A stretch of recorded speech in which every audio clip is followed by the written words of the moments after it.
Today's healthcare provider faces many challenges. The lack of primary, ancillary, and specialty healthcare providers, as well as the geographic distance between healthcare communities, continue to be significant barriers to accessing healthcare services in underserved rural, suburban, and urban areas. Parts of the country have difficulty attracting and retaining healthcare providers, as well as supporting local healthcare facilities to provide a full continuum of healthcare services. In addition, many healthcare providers in medically underserved areas are isolated from mentors, colleagues, and the information resources necessary to support them personally and professionally. These and other challenges centered around convenience, collaboration, continuity, and compliance are at the core of legislative healthcare discussions every day. Renown Health has a solution. Renown Health is proud to announce Renown TeleHealth, a cutting-edge mode of delivering healthcare services and public health utilizing information and communication technologies to enable the diagnosis, consultation, treatment, education, care management, and self-management of patients. Renown TeleHealth provides a variety of services to aid in the challenges healthcare is facing every day. Do your part by learning about these services and help our healthcare system go the distance. So, what is telehealth? According to the American Telemedicine Association, telehealth is formally defined as the use of medical information exchanged from one site to another via electronic communications to improve a patient's clinical health status. Telehealth includes a growing variety of applications and services using two-way video, email, smartphones, wireless tools, and other forms of telecommunications technology. In other words, telehealth is a healthcare option that virtually connects leading providers to patients and providers with the purpose of expanding access to care, improving the health of the populations, improving patient satisfaction, and reducing unnecessary costs. Currently, telehealth services are delivered in 6 environments addressing multiple phases of the care continuum, including virtual disease management, education services, and support groups that patients, families, and caregivers can leverage to gain more control over their acute and chronic conditions from our state-of-the-art telehealth conference centers. Order or refer patients to these in-person or virtual events to increase productivity in your clinic while providing patients with additional resources to take more responsibility for their care and improve the quality of their life. Reach a broader audience to share your expertise and knowledge with CME and CEU opportunities and more. Access advanced learning opportunities without ever having to leave your office. Primary and specialty care through virtual visits. Patients can see a provider without ever leaving their home, place of business, or vacation destination through any video-enabled device. Specialty care through elective scheduled clinic telehealth, utilizing local community telehealth locations to present patients for specialty care with advanced telemedicine equipment and medical peripheral tools. Hospital visits, addressing care from emergency room to emergency room, inpatient beds to hospitalists or specialists, and intensive care units to intensivists. Post-acute and chronic disease management care through remote monitoring for more accessible management of high-risk patients. Nurses monitor patient biometrics through remote devices and are able to contact patients, providers, or even emergency medical services when those biometrics fall out of acceptable range. The Center of Excellence. Patients traveling out of state hundreds or thousands of miles for subspecialty care is minimized by providing virtual consultations with subspecialists. Patients can be presented in their urban community through the Center of Excellence to specialists that provide care that is not offered in the local community. By exploring your participation and use of telehealth as a healthcare service, you have the opportunity to provide quality care for your patients. Some advantages of telehealth for your patients are expedited visits, cost-effectiveness, state-of-the-art care delivery, and access to care. Advantages for primary care physicians are access to an exceptional customer contact center to handle the referral authorization and scheduling duties, access to an information technology team to help support your telehealth equipment, access to a telehealth education in the form of learning modules and educators to train your staff to be excellent telehealth presenters, convenient access and ability to collaborate with specialists, continuity of services when an in-person visit may be required, patient care compliance, and a positive economic impact in your local economy by keeping dollars in your community.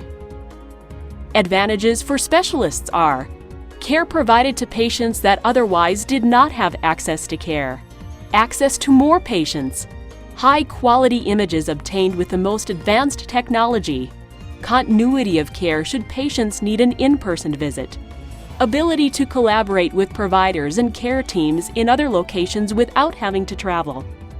Along with these benefits, there are also many community advantages telehealth can offer, such as the overall reduction of healthcare costs, providing specialty health resources in communities that may not have them, more revenue spent in the local economy, and early disease intervention and management. With telehealth technology working for you, your healthcare services will meet the challenges of tomorrow. Thousands of providers across the country are voicing their support of telehealth. Here's what a few have to say in your region. The advice that I would give others who are just starting out and thinking about providing telemedicine for their patient or telehealth, this is an exciting time to be involved. We have so much opportunity to get what I call, this is my phrase, getting the smartest person in the room for the patient. And if I think that my patients would benefit from a specialist who is maybe 200 miles away, but they have the keys to the diagnosis, I'm going to do whatever I can. For me, telehealth is added to my practice. It's added to my ability to provide total care to my patient. I've always prided myself that I take care of patients from birth to death because I'm a family practitioner. And now with telehealth, I feel that I can do all of that in my own office, which is exactly what I've always wanted to do. I've just got an army standing beside me now. I don't have just me as the lone soldier going up against, 3,000 problems. I have every kind of a specialty that you can think of. What I like most about the telehealth experience so far is the access for my patients that they would not normally get without it. There are so many patients that would not be able to make it far distances to see their specialists and get the proper care that they need. And now we're closing those gaps and we're saving them money and saving healthcare costs. And I think that is one of the most important things. My favorite part about having telemedicine as my day-to-day job is the interaction I get with patients. That I learn a lot from, sitting in there and listening to specialists. Also, a great utility for telemedicine is the fact that you could reduce exposure to communicable illnesses.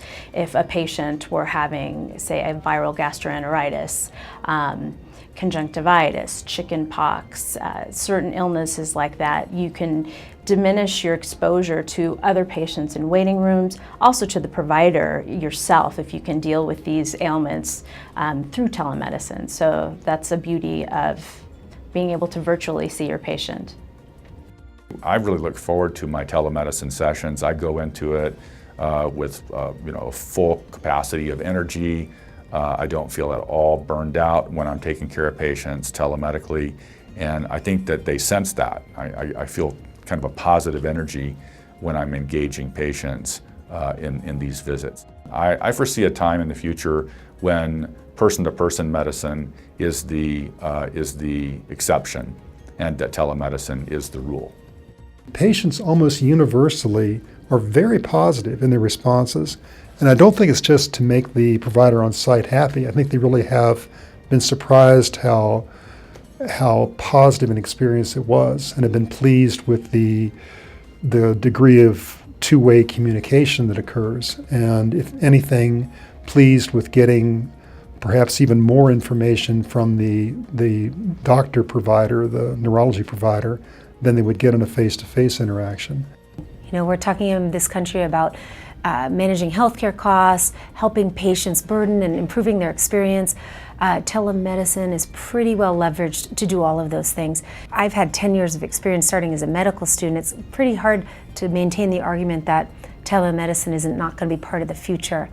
I think physicians tend to be good at adapting. In the last 10 years, we've gone through several EMR systems, probably like all providers have. We hold our nose and do these things because we understand, I think, ultimately that technology and innovation are what's driving healthcare these days.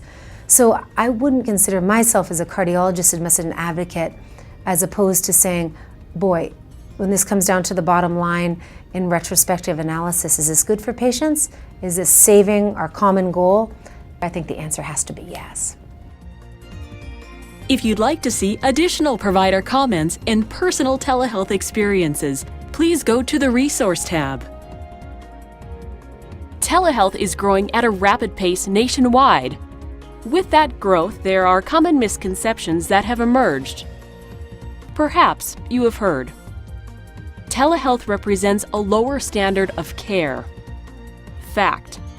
Recently, authors of legislation concluded the delivery of healthcare services via telehealth shall not diminish and may enhance the standard of care for healthcare providers and their patients. Telehealth provides a high quality of care while cutting down the travel cost and time usually associated with these visits. Specialties are limited. Fact. More than 30 specialties are participating in telehealth programs. Current telehealth adoption rates are increasing and more programs are becoming available. There are compensation issues with telehealth visits. Fact. Most insurance companies now cover telehealth visits. More than 30 states have adopted telehealth legislation that brings parity between in-person and telehealth services. Telehealth clinic and hospital visits are compensated at the same rate as in-person visits. The technology of each tool is too difficult to use. Fact. Telehealth e-learning programs are now available. The modules provide the opportunity to further learning about telehealth protocols, equipment, and specific tools. I am responsible for organizing telehealth consultations for my patients. Fact. Prior to the visit, a full-service support team is available to address scheduling, documentation, and telehealth protocols. Also, a presenter is available to aid in the telehealth physical examination if necessary. Ongoing training for telehealth presenters is available to continually enhance the patient's telehealth experience. As a physician, I need to physically examine the patient and cannot conduct the visit virtually. Fact. A physical examination is an important piece to the evaluation and management of a patient. Studies have also shown that a thorough medical and social history interview is also key to the decision-making process. With the assistance of trained telehealth presenters, advanced peripheral tools, and quality images, along with the patient's medical history, precise decision-making can still be achieved. Find convenience, collaboration, continuity, and compliance with Renown TeleHealth. For more information, contact the telehealth team at 775-982-7700 or send an email to telehealth@renown.org to become a participant of the telehealth team today.